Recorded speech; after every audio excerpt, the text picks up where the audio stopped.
عليه وسلم আলহামদুলিল্লাহ। মুআজ্জাজ মুহতারাম সম্মানিত মুরব্বিয়ানে কেরাম, উপস্থিত প্রিয় এলাকাবাসী, সম্মানিত প্রিয় মুসল্লি ভাইরা আমার, সর্বপ্রথম মহান আল্লাহ পাকের দরবারে লাখো কোটি শুকরিয়া, অসংখ্য কৃতজ্ঞতা জানাচ্ছি যে মহান রব্বুল ইজ্জত ওয়াল জালাল মেহেরবানি করে, ভালোবেসে, পছন্দ করে, আমাদেরকে বাছাই করে, নির্বাচিত করে এই শীতের মৌসুমে আল্লাহ তাআলা সবচেয়ে পছন্দনীয় জায়গা আল্লাহর ঘর মসজিদে জুমার সালাত আদায়ের উদ্দেশ্যে হাজির হয়ে কোরআন ও হাদিসের কিছু আলোচনায় শরীক হওয়ার তৌফিক নসিব করেছেন। এজন্য সেই মহান মালিকের দরবারে আমরা প্রাণ খুলে শুকরিয়া আদায় করি। সকলে একবার বলি আলহামদুলিল্লাহ। মুআজ্জাজ মুহতারাম,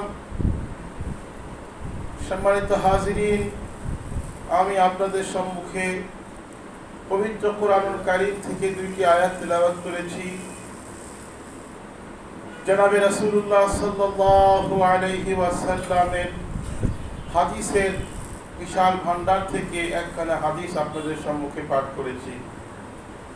এর আলোকে কিছু আলোচনা আপনাদের সম্মুখে উপস্থাপন করার নিয়ত করেছি। দোয়া করবেন আল্লাহ তাআলা যেন আমাকে, আপনাকে, সকলকে সঠিক জিনিসটি বুঝার এবং মানার, আমল করার তৌফিক নসিব করেন। আমরা সকলে বলি আমিন। মুআজ্জাজ মুহতারাম, এই হাদিসের আলোকে আলোচনা করার আগে একটি কথা আপনাদের সম্মুখে বলতে চাই। একটি বিষয় বলতে চাই। আমি যেহেতু গত সপ্তাহে অত্যন্ত ব্যস্ত, বিজি আমার সময়টা কেটেছে, গতকালকেও রাত 12টার পরে বাসায় ফিরেছি। কারণ ছিল, আপনাদের কারো জানা আছে, সবার হয়তো জানা নাই। গত সপ্তাহে আমার বড় মেয়েটার বিবাহ হয়েছে, বলে আলহামদুলিল্লাহ। তো বলার উদ্দেশ্য হলো, বিবাহ শাদী সংক্রান্ত কিছু আলোচনা আপনাদের সম্মুখে করতে চাই।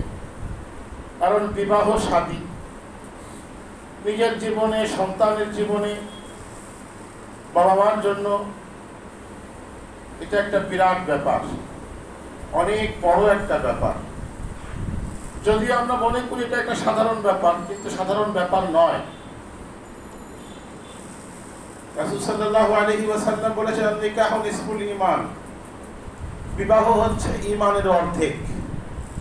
এটা বলে একটা গুরুত্ব বুঝিয়েছেন যে বিবাহ করলো তার জন্য ঈমানটা পরিপূর্ণ হলো, বিবাহ করলো না তার আগ পর্যন্ত ঈমানটা অসম্পূর্ণ থাকলো। এটা হচ্ছে আল্লাহর নবীর হাদিসের উদ্দেশ্য। কিন্তু মূল উদ্দেশ্য হচ্ছে গুরুত্ব বোঝানো যে বিবাহ শাদী এটা অত্যন্ত গুরুত্বপূর্ণ একটা বিষয়। এক্ষেত্রে আমাদের কিছু বিষয়, কিছু জিনিস, কিছু সুন্নত ফলো করা দরকার, যেটা আমরা অনেক সময় গুরুত্ব দেই না, কিন্তু এর কুফল কিন্তু আমাদেরকে পরে ভোগ করতে হয়। যেমন রাসূলুল্লাহ সাল্লাল্লাহু আলাইহি ওয়াসাল্লাম এক হাদিসের মধ্যে বলেছেন, নিকাহু বারাকাতান আইসারুহু মাউনাতান, ওই বিবাহ হচ্ছে সবচাইতে বরকতময় বিবাহ যার মধ্যে খরচা, ব্যয় সবচাইতে কম হয়। আমরা এটা খেয়াল রাখি না, দেখা যায় অনেক বেশি আমরা ব্যয় করি, প্রয়োজন ছাড়াও বেশি ব্যয় করি। ব্যয়ের ক্ষেত্রে নবীজি যেটা বুঝিয়েছেন সেটা হলো দেনমোহর। মেয়েদের দেনমোহর আমরা ধার্য করতে গিয়ে অনেক বেশি ধার্য করি। মেয়ে পক্ষ, ছেলে পক্ষ, আমরা উভয়ে মনে করি একটা বড় অঙ্কে দেনমোহর ধার্য করতে হবে। একটা প্রেস্টিজের ব্যাপার স্যাপার আছে, সামাজিকতার ব্যাপার স্যাপার আছে, আমরা এরকম ভাবি। মেয়ে পক্ষর ধারণা থাকে এবং ছেলে পক্ষেরও ধারণা থাকে যে দেনমোহর এটা একটা লেখার বিষয়, বলার বিষয়, দেওয়ার বিষয় নয়। দিতে হয় তখন যদি কোনো কেস মামলা হয়, ঝামেলা হয়, তখন কোর্টের মাধ্যমে মামলা করে আদায় করতে হয়। এটা একটা ধারণা আমাদের মধ্যে, অনেকের মধ্যে। এই জন্য 10 লাখ 20 লাখ মোটা অঙ্কে 50 লক্ষ 50,595 টাকা এরকম লম্বা মোটা অঙ্কে দেন মহর ধার্য করি আমরা, কিন্তু দেয় না 1 টাকাও, বা সামান্য কিছু দেয় বা দেয়ও না। এবং দেওয়ার প্রয়োজন আছে এটা মনেও করি না, আমাদের সন্তানরা অনেকে আছেন না, মনেও করি এটা একটা লেখার বিষয়, তাই আমরা লিখে থাকি। মাসআলা ফুকাহায়ে কেরাম বলেছেন, যদি কারো এটা ধারণা থাকে যে দেনমোহর শুধু লেখার বিষয়, খাতা কলমের বিষয়, কাজী সাহেবের ব্যাপার, এটা দেওয়ার বিষয় নয়, দেওয়া লাগে না, এরকম ধারণা করে কোনো ছেলে মেয়ের মধ্যে যদি থাকে, তাহলে এই বিয়েটাই হবে না। এই বিয়েটাই অসম্পূর্ণ থাকলো। এই স্বামী স্ত্রী সারা জীবন তারা পাপ করলো, জিনাহের গুনাহ, জিনার গুনাহ হবে, সন্তান হবে অবৈধ সন্তান। এই কারণে বিষয়টা বললাম যে এটা সবার ধারণা থাকতে হবে, বাবা মার মধ্যেও থাকতে হবে, ছেলে মেয়েদের মধ্যে থাকতে হবে। এটা হচ্ছে স্ত্রী বা মেয়ে বা কনের প্রাপ্য একটা হক, এটা তাকে দিতেই হবে। আপনি আজকে দিন আর কালকে দেন। হ্যাঁ, আজকে এখন আপনার সামর্থ্য নাই, তো স্ত্রীর কাছে আপনাকে ক্ষমা চাইতে হবে, রিকোয়েস্ট করতে হবে যে আপনার বা তোমার যে দেনমোহর ধার্য করা হয়েছে এটা এই মুহূর্তে আমার দেওয়ার ক্ষমতা নাই, অথবা আমার সামান্য দেওয়ার ক্ষমতা আছে, আমি 2 লক্ষ টাকা ধার্য করেছি, আমি এখন 10,000 টাকা দিতেছি, বাকিটা আমি আস্তে আস্তে দিয়ে দিব। এইভাবে আপনাকে তার কাছ থেকে বোঝাপড়া করে নিতে হবে। আমাদের অনেক বাবা চাচা ভাই বোনেরা এখন অনেকে আছেন, বৃদ্ধ হয়ে গেছেন, ছেলে মেয়ে বিবাহ শাদীও হয়ে গেছে, কিন্তু স্ত্রীর দেনমোহর এখনো পর্যন্ত আপনি সমাধান করেন নাই। এরকমও বাবা চাচা এরকম আছে না নাই, কি বলেন? আছে, খুঁজলে আপনি পাবেন। এটা যে একটা দেওয়ার বিষয়, স্ত্রীকে যে বোঝাইতে হবে, তার সঙ্গে বোঝাপড়া করতে হবে, এটা তোমার পাওনা, আমি দিয়েছি বা এখনো দেই নাই, আমি দিব, দিয়ে দিব। আমি যে হঠাৎ মারা যাই, আবার ওই সম্পদটার থেকে তুমি নিয়ে নিও, অথবা আমি অন্যদের কাছে ওসিয়ত করে যাচ্ছি, এটা আপনাকে করতেই হবে। তা না হলে কিয়ামতের ময়দানে আপনি একজন দেনাদার হিসাবে, আসামি হিসাবে আপনাকে আল্লাহর কাঠগড়ায় দাঁড়াতে হবে। স্ত্রী কিন্তু আজকে দুনিয়াতে যতই মহব্বত, যতই বলুক যে না দেওয়া লাগবে না, দেওয়া লাগবে না, এটা একটা খাতিরের এমনি এটা মুখের খাতির বলে দেওয়া লাগবে না, কিন্তু মনে মনে ঠিকই সে আশা করে। কিয়ামতের ময়দানে কিন্তু সে আপনাকে ছাড়বে না। সেদিন তো সবার নেকির প্রয়োজন হবে। স্বামী স্ত্রীর সম্পর্ক, ভালোবাসা ওই দিন তখনই থাকবে যদি যদি নেক আমল থাকে, জান্নাতের ফয়সালা হয়। তা না হলে কিন্তু সেদিন সেই খাতিরও থাকবে না। স্ত্রী আপনার কাছ থেকে প্রত্যেকটা টাকার বিনিময়ে আপনার কাছ থেকে সে আমলনামা নিয়ে নিবে, নেকি নিয়ে নিবে। অতএব যারা এখনো স্ত্রীর দেনমোহর পরিশোধ করেন নাই, আমি অনুরোধ করবো আজকে বাড়িতে গিয়ে স্ত্রীর সঙ্গে বোঝাপড়া করবেন। এত টাকা দেনমোহর ছিল, হয়তো আজ থেকে 40 বছর আগে আপনি বিবাহ করেছেন, ওই সময় দেনমোহর ছিল মাত্র 20,000 টাকা। তখন 20,000 টাকার মান কত ছিল এটা আপনাকে নির্ণয় করতে হবে। তখন 20,000 টাকায় 1 বিঘা জমি কিনা গেছে। এখন আপনি 20,000 টাকা দিয়ে দিবেন তা কিন্তু হবে না, সেই মান অনুযায়ী আপনাকে দিতে হবে। ওটা আপনি বোঝাপড়া করবেন স্ত্রীর সঙ্গে।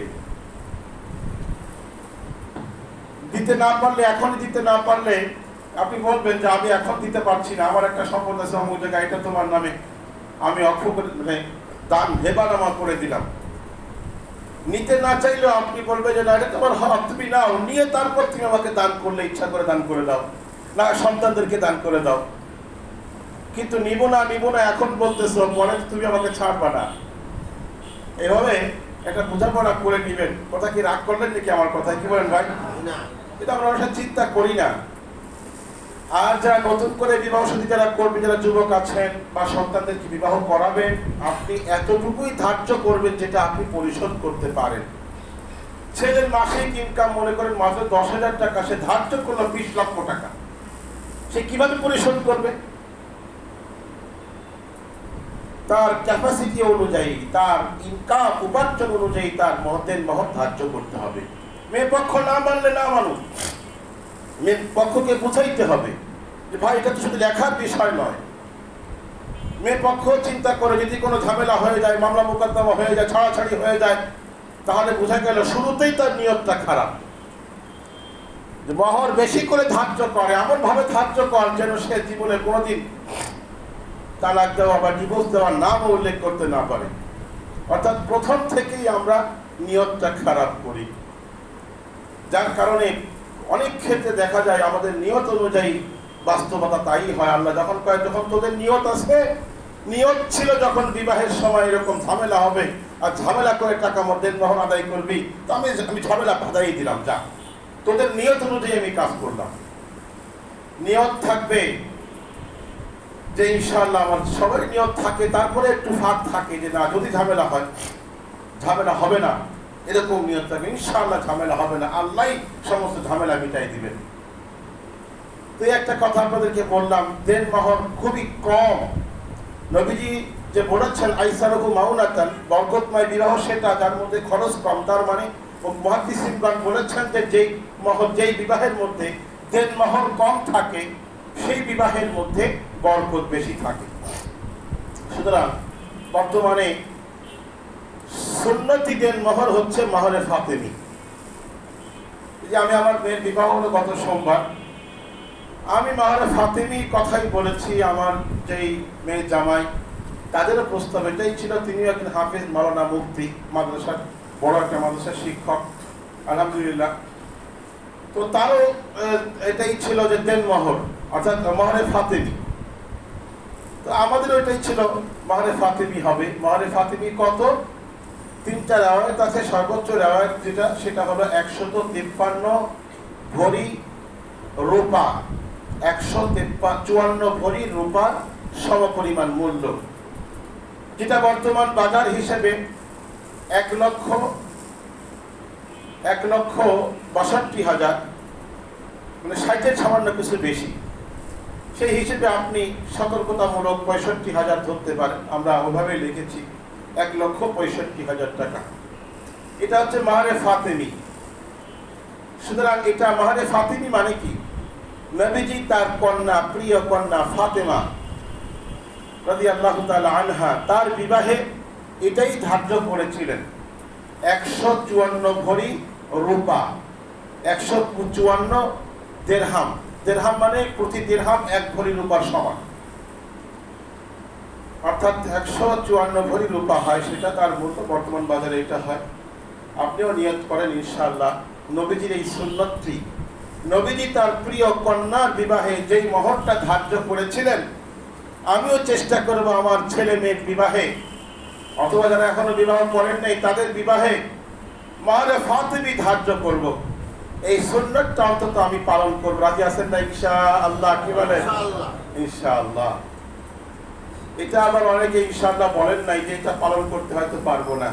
আমি এটা দেখতে চাই নবীজির এই সুন্নতটা আমরা আমাদের ছেলে মেয়ের বিবাহে আমরা ধার্য করার, পালন করার চেষ্টা করবো। কোন কোন ভাবে রাজি আছেন ইনশাআল্লাহ? দেখান তো, আলহামদুলিল্লাহ, হাত নামান। দেখেন নবীজি বলেছেন, যে ব্যক্তি আখিরি জামানায় যখন আমার সুন্নাত দুনিয়া থেকে মিটে যাওয়ার উপক্রম হবে, মানুষ যখন আমার সুন্নাতকে অবজ্ঞা করবে, আমার সুন্নাতকে যখন তারা প্রেস্টিজের হ্যাম্পার মনে করবে, আধুনিকতার পরিপন্থী মনে করবে, আমার সুন্নাত দুনিয়া থেকে এক এক করে মিটে যাওয়ার অবস্থা হবে। ওই সময়ে কোনো ব্যক্তি যদি আমার মিটে যাওয়ার উপক্রম হচ্ছে এমন একটা সুন্নাতকে জিন্দা করে, তাহলে যুদ্ধের ময়দানে সাহাবায়ে কেরাম যুদ্ধ করেছেন ইসলামের জন্য।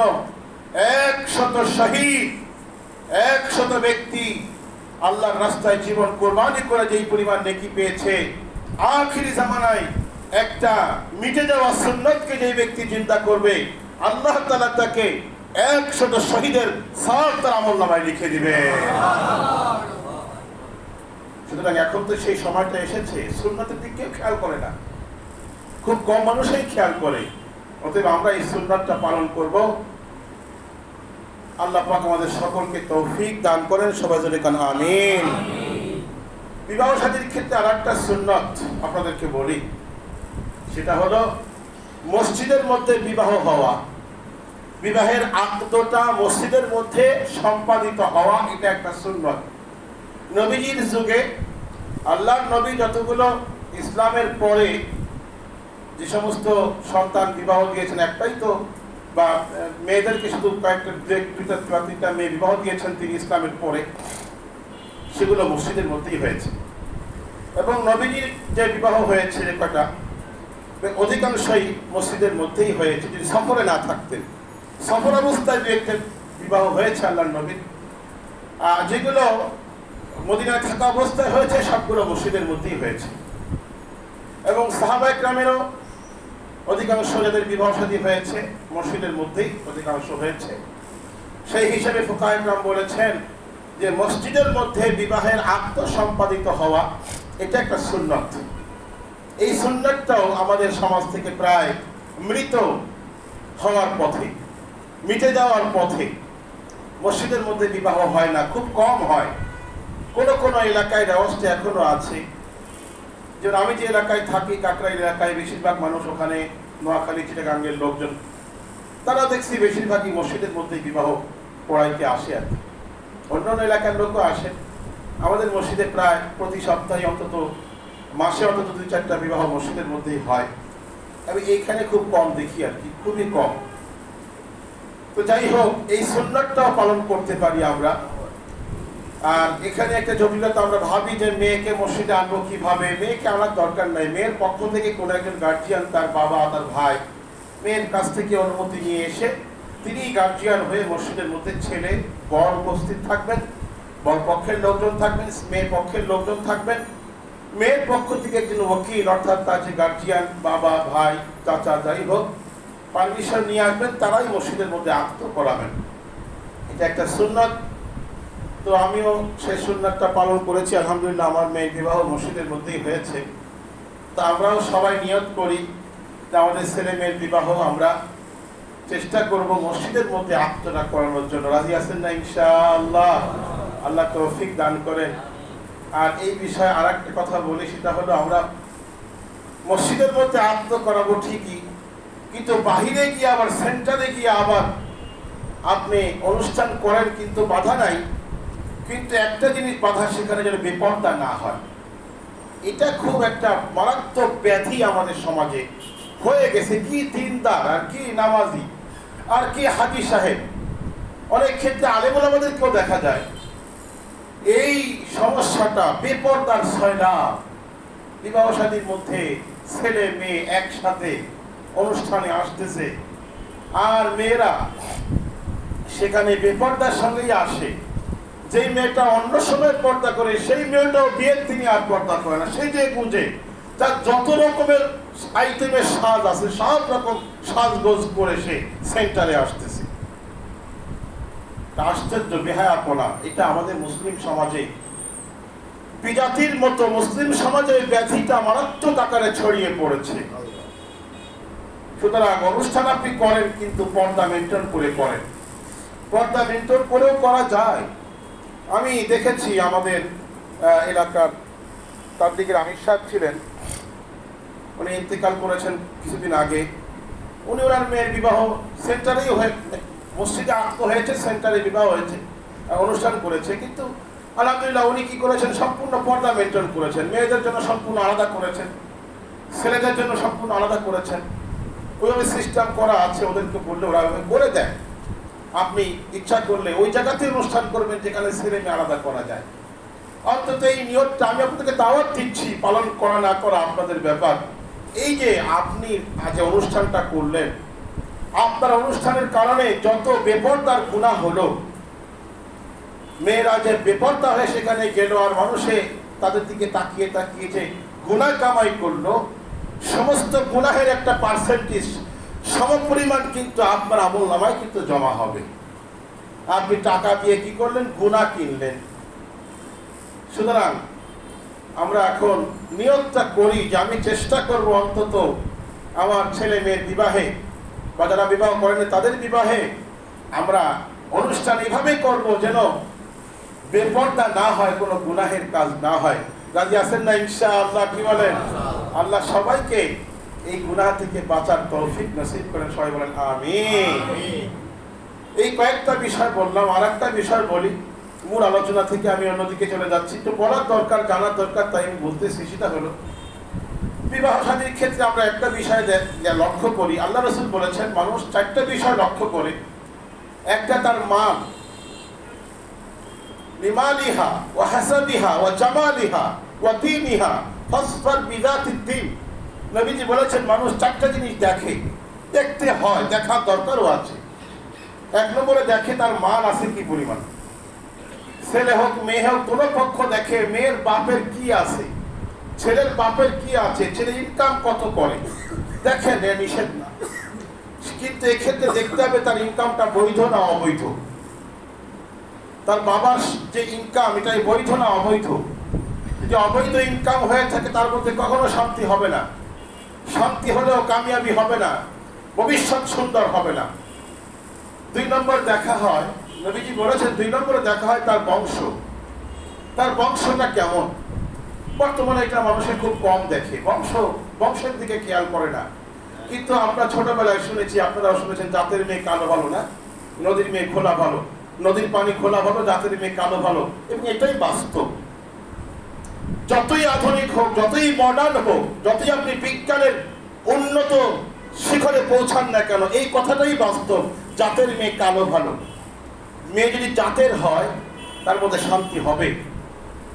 ভালো বংশের মেয়ে যদি হয়, বিশেষ করে তার মামুর বংশ যদি ভালো হয়, ভদ্র, সভ্য, সম্ভ্রান্ত, মর্যাদাশীল হয়, খোঁজ খবর নিবেন যে তার মামুরা কেমন, তার খালারা কেমন, তার মা কেমন। এটা কিন্তু অনেকে খেয়াল করে না, কারণ সন্তান কিন্তু মায়েরটাই শিখে, ঠিক না? ঠিক কি বলেন?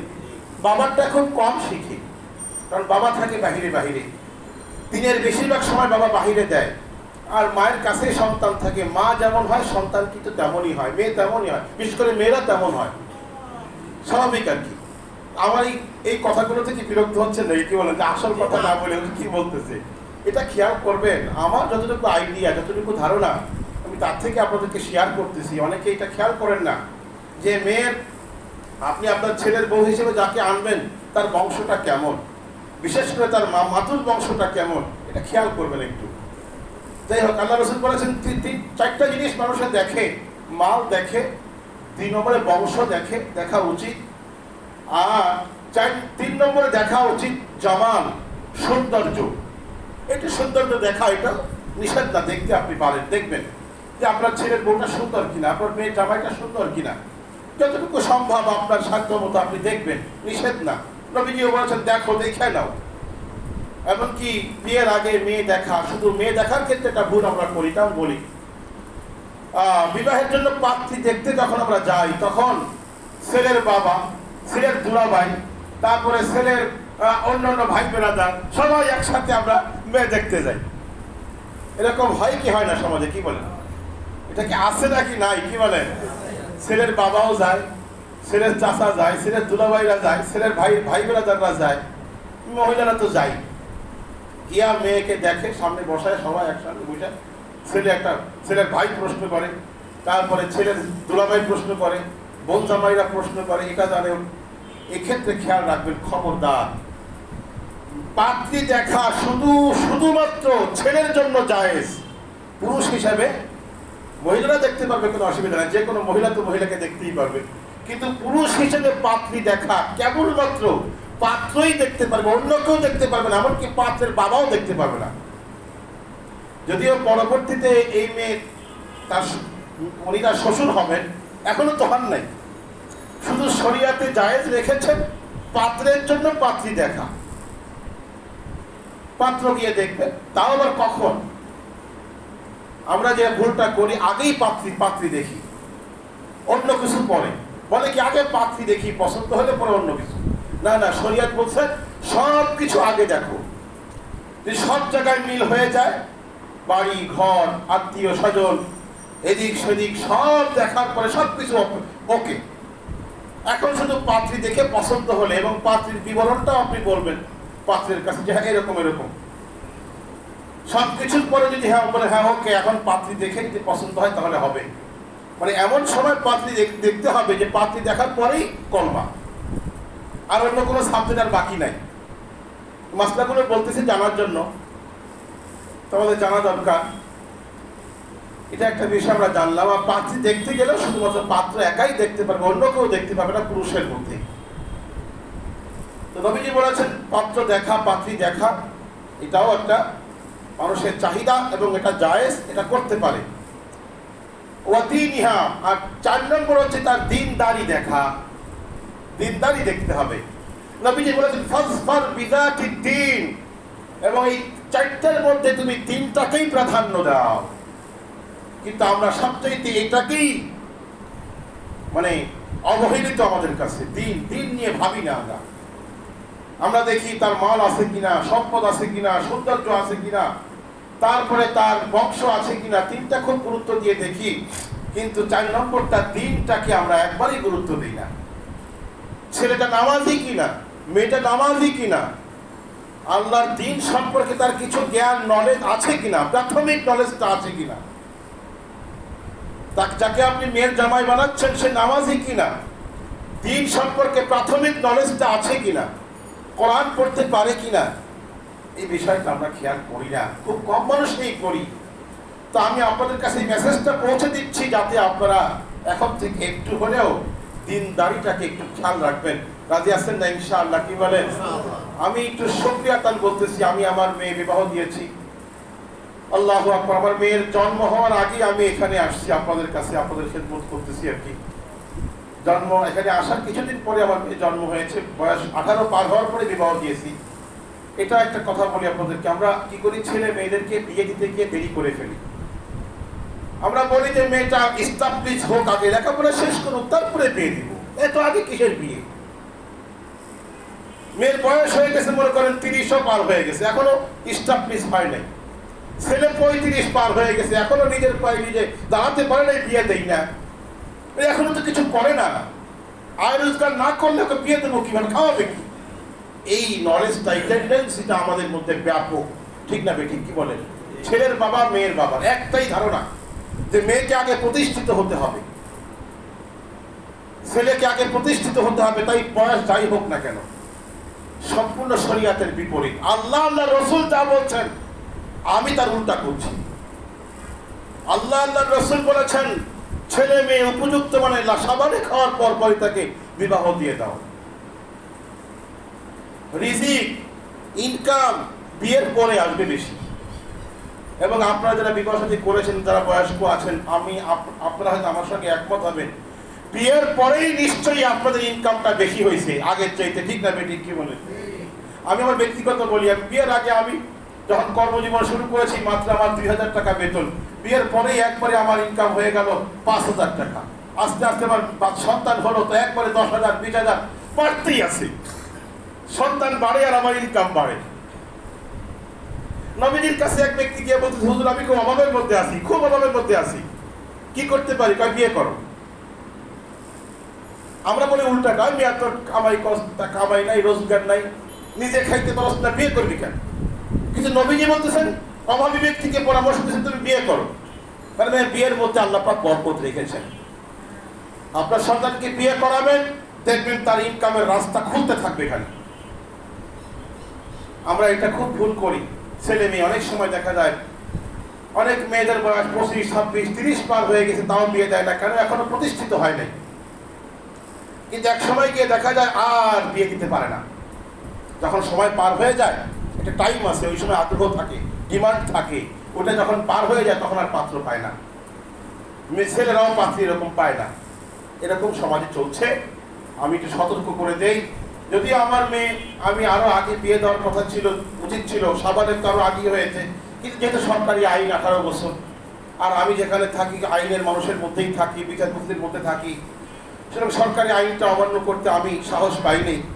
সরকারি আইনটাও মানতে হয়, সেই হিসাবে আমি 18 পার করেছি। 18 পার হওয়ার সাথে সাথে বিয়ে দিয়ে দিয়েছি। আলহামদুলিল্লাহ, আল্লাহ পাক ভালো পাত্র মিলিয়ে দিয়েছেন। দেখেন, আমি শুকরিয়া বলতেছি আপনাদের কাছে, আমার মেয়ে আলহামদুলিল্লাহ দেখতে শুনতে সেই হিসাবে অনেক প্রস্তাব এসেছে, দুটা ইঞ্জিনিয়ার ছেলে আসছে আমার মেয়ের মা প্রস্তাব দিচ্ছে। আমার মেয়ে হাফেজা এবং আলেমা হচ্ছে আর কি, হয় নাই, শেষ হয় নাই। তো দুইজন ইঞ্জিনিয়ার পক্ষ থেকে তার বাবা মা প্রস্তাব দিছে। এছাড়া এরকম প্রস্তাবও আসছে মাসে 2 লক্ষ টাকা ইনকাম করে, আত্মীয়র মধ্যে মাসে 2 লক্ষ টাকা অ্যাভারেজ তার ইনকাম। সেই ছেলের পক্ষ থেকে আজ প্রস্তাব আসছে, প্রস্তাব না, যথারীতি খুব পীড়াপিড়িও করেছে। কিন্তু আমার ঘরের থেকে দাবি ছিল একটাই, যে না আলেম হতে হবে, না আলেম হওয়া বলতে পুরোপুরি দিনদার হতে হবে। তো আমরা আলেম পাত্রই খুঁজেছি, আল্লাহ পাক আলেম পাত্র মিলিয়েছেন, হাফেজ এবং আলেম। এবং সেই ক্ষেত্রে আমি দেখেছি আমার মেয়ে জামাই আলহামদুলিল্লাহ কোরআন তেলাওয়াত আপনাদের কাছে পাঠাবো ইনশাআল্লাহ।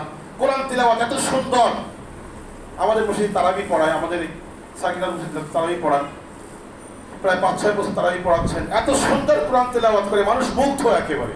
তার কোরআন তেলাওয়াত দেখেই মূলত আমরা আগ্রহী বেশি হয়েছে। কথা বলতে বলতে অনেক কথা বলে ফেললাম, পারিবারিক কথাও বলে ফেললাম, আপনারা কিছু মনে করবেন না। আর আমার মেয়ের বিয়েতে অনেকে সহযোগিতা করেছেন, আমি তাদের কৃতজ্ঞতা স্বীকার করছি। নির্বাহী কমিটির সম্মানিত সভাপতি জনাব আলহাজ ইমারত হোসেন সাহেব সহযোগিতা করেছেন, আমাদের উপদেষ্টা কমিটির সভাপতি সাহেব আলহাজ আবুল বাশার সাহেব, আমাদের কেশিয়া সাহেব, তারপরে আরও কমিটির সদস্য জাকির ভাই, এরা আরও অনেকেই সহযোগিতা করেছেন, মসজিদ কমিটির সহযোগিতা করেছেন। যেহেতু মানুষের কৃতজ্ঞতা যে স্বীকার করে না, সে আল্লাহর কৃতজ্ঞতাও স্বীকার করে না, সুতরাং আমি তাদের কৃতজ্ঞতা স্বীকার করছি। যারা সহযোগিতা করেছেন, দোয়া করেছেন, আল্লাহ পাক সবাইকে যেন উত্তম বিনিময়ে দান করেন, সমাজের কাছে আমিন। যাই হোক, কিছু আলোচনার ফাঁকে কিছু পারিবারিক কথাও বলে ফেললাম, কিছু মনে করবেন না, মনে করলে মাফ করে দিবেন। আসসালামু আলাইকুম ওয়া রাহমাতুল্লাহ। যারা সুন্নাত পড়েন নাই, 4 রাকাত কাবলা জমা পড়ে নিই ভাই।